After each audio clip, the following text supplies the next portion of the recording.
Halo, selamat pagi semuanya. Perkenalkan, nama saya Novia Trianggraini Nadabdab dari semester 4 Bimbingan Konseling STKIP PGRI Bandar Lampung. Di sini saya akan mempresentasikan tentang strategi dan pengembangan layanan BK pribadi sosial. Yang pertama adalah pengertian asesmen. Asesmen adalah proses pengamatan sebuah sampel dari perilaku seseorang dan mengambil kesimpulan tentang pengetahuan dan kemampuan seseorang tersebut.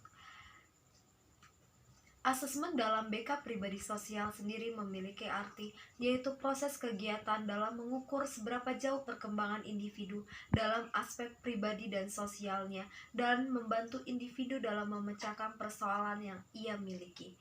Langkah-langkah dalam melakukan asesmen yang pertama adalah perencanaan. Perencanaan memiliki beberapa aspek, antara lain adalah memilih fokus asesmen, yaitu pribadi dan sosial, memilih instrumen yang akan digunakan, dan menempatkan waktu kapan asesmen tersebut akan dilakukan. Yang keempat ada validasi. Apakah instrumen yang kita gunakan adalah buatan sendiri, dan jika iya, kita harus menguji validasinya tersebut. Yang kedua adalah pelaksanaan. Bagaimana kita melaksanakan apa yang kita rencanakan. Yang ketiga ada analisis data. Melakukan analisis terhadap data yang diperoleh melalui instrumen yang digunakan dalam mengambil data. Yang keempat ada interpretasi data, yaitu untuk mengatur dan menilai fakta, menafsirkan pandangan, dan merumuskan kesimpulan yang mendukung. Yang kelima ada tindak lanjut, adalah menindaklanjuti hasil asesmen atau penggunaan hasil asesmen dalam konseling.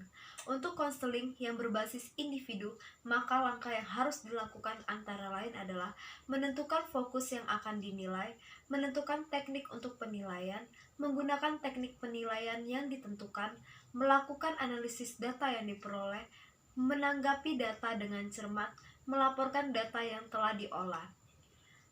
Faktor yang kedua adalah strategi implementasi program bimbingan konseling.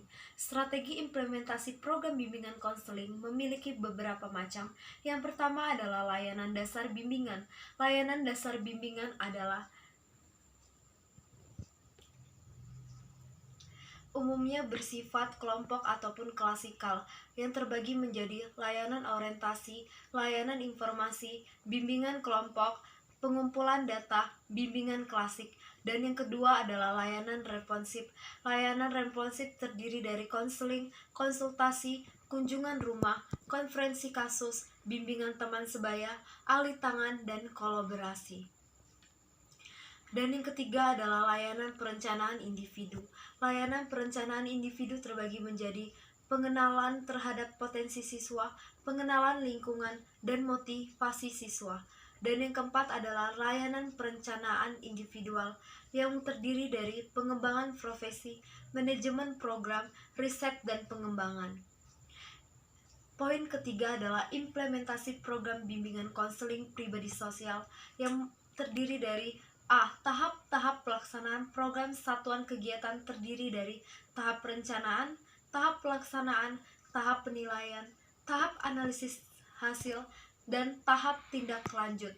Dan yang kedua adalah alokasi waktu dan jadwal kegiatan, yang terdiri dari kegiatan yang memerlukan kontak langsung, kegiatan orientasi, kegiatan tanpa kontak langsung, hak panggil, dan jadwal kegiatan. Yang ketiga adalah personalisasi bimbingan dan konseling.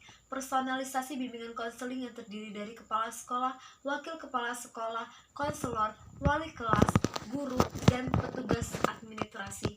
Dan faktor yang keempat adalah fasilitas atau perlengkapan administrasi bimbingan, yang terdiri dari instrumen pengumpulan data, perlengkapan penyiapan data, dan yang terakhir adalah alat pelaksanaan teknis bimbingan dan konseling. Sekian presentasi dari saya. Saya ucapkan terima kasih atas perhatiannya. Selamat